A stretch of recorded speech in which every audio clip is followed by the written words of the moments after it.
You work hard for your money, and your money should be working hard for you.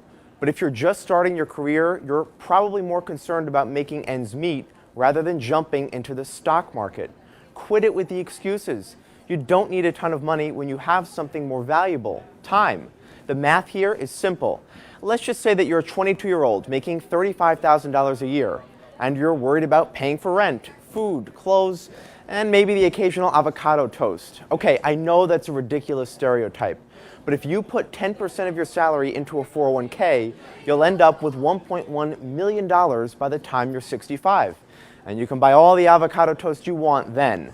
By the way, that's assuming you don't end your career as the CEO of a big company.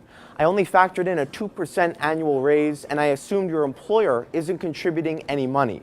A lot of employers are, so take advantage. It's free money. So here's my take. If you're scraping by and 10% seems like a lot, keep this in mind. 10% is not really 10% in this case.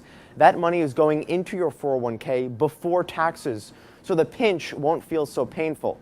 Contributing money to your 401k lowers your annual tax bill. You will have to pay those taxes after age 60 when you withdraw that money. But let's face it, you're going to be a millionaire by then. Also, once you set this up, the money is transferred automatically from your paycheck and into your 401k, so you don't even have to think about it.